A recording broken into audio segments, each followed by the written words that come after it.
ethics. You've heard of that, right? We all have them, or at least we think we do. But when it comes to the workplace, what you say or what you do could have a major impact on your career. Here to put your business ethics to the test is Bruce Weinstein. He is ethics columnist for Business Week Online, and he has some great questions for us. Bruce, great to see you. You too, Jerry.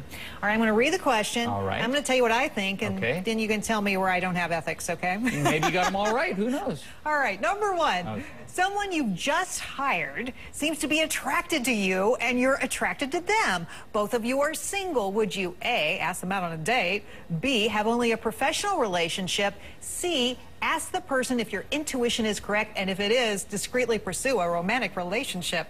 Okay.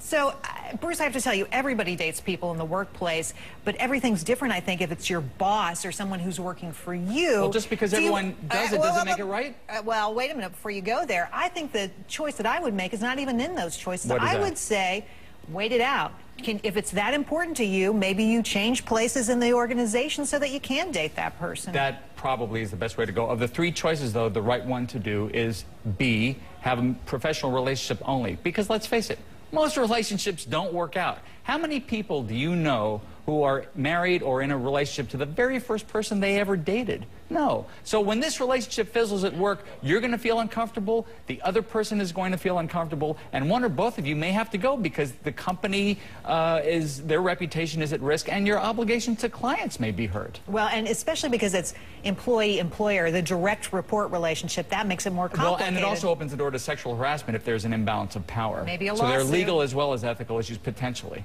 All right, number two, at a family dinner out, you used your corporate card because you forgot your personal one. When it comes time to do your expenses, you A, put in a client's name whose account has plenty of cash in it, B, mark it as a personal expense and reimburse your employer, or C, ask your boss to approve it because with all the late nights you work, you've missed a lot of meals with your family. Okay, Bruce, my answer is C. If you do work late nights, I mean, come on. Maybe it makes sense to see if you can expense it, but I would disclose. Not the best of the three, because there are two ethical concepts. Well, in this, unfortunately, yes. Okay. Because there are two ethical concepts at stake here. Honesty and fairness. And you are being honest by being upfront with the boss, but other coworkers presumably worked long and hard, and if they don't get the perk, it's unfair to them. How are they going to feel? Well, what if I negotiate my own perk, Bruce? Does that mean... But again, you have to think about, or at least the person who's authorizing this has to think about how this will affect the morale of everyone, and also really what's fair. You have to treat like cases alike, unlike cases unlike. All right, so you just have to pay for the dinner yourself. All right, number three, in a public restaurant, you overhear colleagues discussing confidential client information and mention the client by name. Would you A, ignore it, B, talk with your colleagues about your concerns and leave it at that, or C, report them to your supervisor? This is tricky. Yes, it is. I think the problem is that it's already happened. It's out there. Yes. You can't correct it.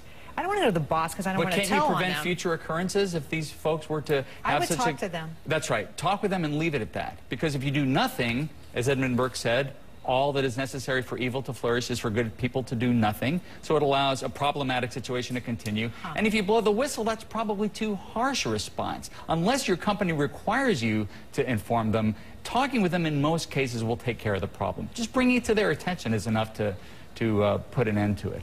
Are there any basic rules of thumb you would tell people in the workplace, ways of making these decisions without having to consult someone else? There are 5 basic principles. Do no harm, make things better, respect others, be fair, and be compassionate. And these are principles that apply not just in business, but in every relationship and in every social context. And these are the principles that apply in medicine and law as well. So these are 5 basic rules. And by the way, we put this quiz on the AC360 blog, so viewers can go to that, take the quiz, and there are a couple of other questions too. Bruce, thanks for your help today. Thanks, we really Jerry. appreciate it.